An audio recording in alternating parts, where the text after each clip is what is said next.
केंद्र और राज्य सरकारें पेंशन योजना को लेकर तरह तरह के दावे करती रही हैं, लेकिन नई पेंशन योजना को लेकर इसे संविधान की व्याख्या के खिलाफ बताते हुए एक सरकारी स्कूल के टीचर ने याचिका दायर की इलाहाबाद हाईकोर्ट में। और इलाहाबाद हाईकोर्ट ने इस मुद्दे पर अब केंद्र सरकार और राज्य सरकार दोनों से 6 हफ्तों के भीतर जवाब तलब किया है। देखिए। एनपीएस को हाईकोर्ट में चुनौती, पुरानी पेंशन योजना की मांग, 6 हफ्ते में जवाब दे सरकार। बाजार भाव के मुताबिक सरकारी कर्मचारियों के पेंशन पर फायदा देने वाली केंद्र और राज्य सरकारों की एनपीएस पॉलिसी यानी नई पेंशन योजना को चुनौती दी गई है। याचिकाकर्ता विवेकानंद की याचिका पर सुनवाई करते हुए इलाहाबाद हाईकोर्ट ने एनपीएस की वैधानिकता को स्पष्ट करते हुए राज्य एवं केंद्र सरकार से 6 हफ्ते में जवाब मांगा है।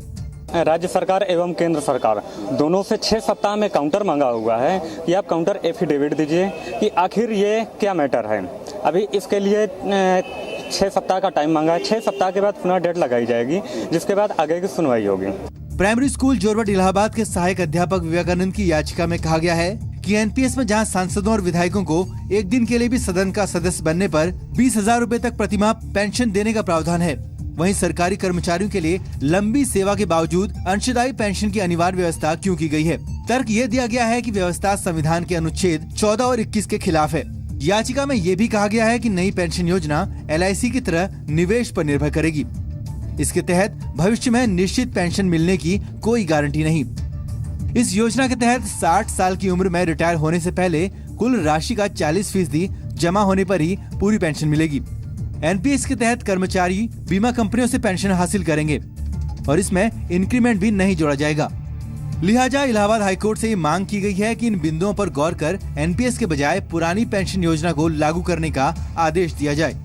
एनपीएस जैसा कि सभी को पता है मार्केट बेस्ड पॉलिसी है। हमारी रिटायरमेंट होने के बाद हमें कितनी पेंशन मिलेगी, क्या मिलेगा, कुछ भी पता नहीं। वे उस वक्त के मार्केट पर डिपेंड करेगा। बट ओल्ड पेंशन में एक फिक्स अमाउंट होता है, हमारी सैलरी का 50% हमें दिया जाएगा। गवर्नमेंट कह रही है NPS better than old pension. अगर एनपीएस इतनी अच्छी है तो आर्मी पर्सन को इसको क्यों बाहर रखा गया है? जो पूरे 62 साल तक 60 साल तक गवर्नमेंट की सेवा करते हैं उसको हमारी कोई चिंता नहीं है, जबकि ये तो गवर्नमेंट के ऑलरेडी एम्प्लॉय है कि हर बुजुर्ग की देखभाल करनी है और हम तो उनके सेवक हैं, देश के सेवक हैं, हमें कैसे इग्नोर किया जा सकता है? तो मैं एनपीएस का विरोध करता हूं और मैंने प्रेयर की है कि एनपीएस खत्म करके ओल्ड पेंशन लागू की जाए। आपको बता दें कि केंद्र सरकार ने 1 जनवरी 2004 और राज्य सरकार ने 1 अप्रैल 2005 से नई पेंशन योजना लागू की है, जबकि सेना को इस योजना से अलग रखा गया है। हालांकि सरकारें इस योजना को बेहतर और कल्याणकारी बताती रही हैं, लेकिन इसमें सांसदों और विधायकों को दी गई सुविधाओं को लेकर पहले भी सवाल खड़े होते रहे हैं।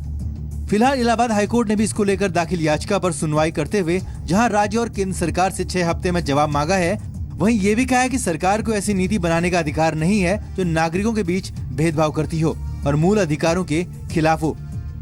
दिनेश सिंह, इंडिया 24/7, इलाहाबाद।